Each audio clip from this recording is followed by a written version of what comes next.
हरे कृष्ण। आज हम कार्तिक मास दामोदर लीला की कथा सुनाएंगे। एक बार नंद रानी यशोदा माता अपने दास दासियों को अन्य कामों में लगा दिया और स्वयं दधि मंथन करने लगी। उसी समय कृष्ण कन्हैया माता के पास आए, मथानी पकड़ ली, दधि मंथन रोक दिया और माता की गोद में बैठ गए। कन्हैया बोले, मैया ये दूध प्यारा है या पूत प्यारा है? प्यारे कन्हैया बोले। मैया ने कहा कि लाला कैसी बात कहे, पूत प्यारा है, दूध इतना प्यारा थोड़ी है। मैया कन्हैया को दूध पिलाने लगी। इतने में चूल्हे में रखा हुआ दूध में उबाल आ गया और मैया कन्हैया को उतार करके दूध उतारने चली गई। कन्हैया अभी दूध पीकर तृप्त नहीं हुए थे, इसलिए उन्हें बहुत क्रोध आया।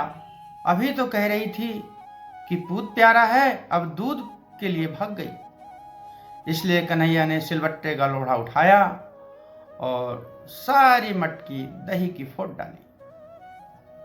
मैया वापस आके देखा तो सब मटकी फूटी पड़ी हैं। तो मैया को बहुत क्रोध आया कि आज इस नटखट को कोई न कोई सजा अवश्य दूंगी। इसलिए मैया ने एक छोटी सी छड़ी उठाई और कन्हैया को सजा देने के लिए दौड़ी। कन्हैया ने समझ लिया कि आज तो पिटाई होके रहेगी, इसलिए प्यारे कन्हैया भागे। मैया पीछे पीछे, कन्हैया आगे आगे। अंत में मैया थक गई और एक चबूतरे में बैठ गई। कन्हैया ने पूछा, मैया ये छड़ी काहे को ले रखी है? मैया बोली, आजा, या तो तेरी पूजा करूंगी। कन्हैया बोले, मैया तो ये छड़ी फेंक दे। मैया ने छड़ी फेंक दी। कन्हैया आ गए पास में। मैया ने कन्हैया के हाथ पकड़ करके बोला, आज नटखट तुझे कोई न कोई सजा अवश्य दूंगी। मैया अपने आंगन में ला करके ओखली से रस्सी से बांधने लगी। उसी समय एक एक करके हजारों रस्सियों से बांध दिया, लेकिन हमारे कन्हैया बंधे नहीं, 2 उंगल छोटी पड़ गई। तो 2 उंगल क्यों छोटी पड़ गई? जब हम अपने शरीर को ही आत्मा मान लेते हैं और शरीर से संबंधित मकान, धन, पुत्र, स्त्री सबको अपना मानते हैं और हर एक से ईर्ष्या द्वेष रखते हैं, तो ये 2 कारण से भगवान किसी के प्रेम में बंधते नहीं है। अगर भगवान को कोई बांधना चाहता है तो प्रेम से ही भगवान को बांधा जाता है। इसलिए सुखदेव जी कहते हैं कि परीक्षित, ब्रह्मा पुत्र होने पर, शंकर आत्मा होने पर और उनके अर्धांगिनी लक्ष्मी होने पर भी वह प्रेम न पा सके जो भगवान अपने भक्तों को प्रदान करते हैं। मैया उसी समय अपने कार्यों में लग गई और कृष्ण कन्हैया ने विचार किया कि मेरे आंगन में 2 यमला अर्जुन पेड़ हैं, उनका उद्धार होना चाहिए।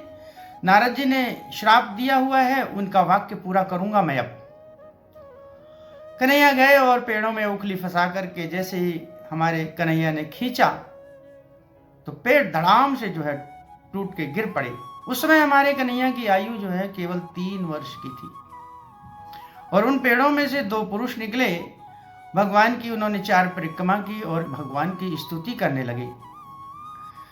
नमः परम कल्याण, नमः परम मंगल, वासुदेवाय शांताय यदुनाम पतये नमः। भगवान थोड़ा मुस्कुराए और बोले, देखो अब ऐसा कोई भी अपराध मत करना, मेरे इस स्वरूप का ध्यान रखो, मैंने तुम्हें श्राप से मुक्त किया, अब अपने लोक को जाओ। जैसे ही पेड़ तड़ तड़ करके गिरे तो नंद बाबा, यशोदा मैया, बाल सखा, गोपियां सब भागकर आंगन में आए। देखा तो कन्हैया हमारे उखल से बंधे हुए हैं और यमला अर्जुन जो पेड़ हैं वो गिर गए। नंद बाबा ने उखल से बंधे हुए कन्हैया को गांठ रस्सी खोल दी और अपनी गोद में ले लिया। नंद बाबा बोले, ये किसका काम है? पेड़ों को किसने गिराया? बाल सखा बोले कि इसी कृष्ण कन्हैया ने ओखली फंसाकर खींच लिया, इसलिए दोनों पेड़ गिर गए। हमने तो इन पेड़ों में से 2 पुरुष को भी निकलते हुए देखा। सुखदेव जी कहते हैं कि परीक्षित, इस पेड़ गिरने का कारण कोई जान नहीं सका। और नंद बाबा, सब गोप गोपियां सब हंसने लगे कि ये 3 साल के लाला ने ये इतने बड़े बड़े पेड़ों को गिरा दिया, ऐसा कभी हो नहीं सकता, ये तो कोई और ऊपरी चक्कर है, कोई ग्रह खराब है। इसलिए जो है किसी को विश्वास नहीं हुआ। कार्तिक दामोदर लीला की जो कथा सुनता है उसे श्री कृष्ण भक्ति प्राप्त होती है। भगवान ने यहाँ साबित कर दिया कि मुझे कोई प्रेम से ही बांध सकता है और किसी के बस की नहीं है। हरे कृष्ण।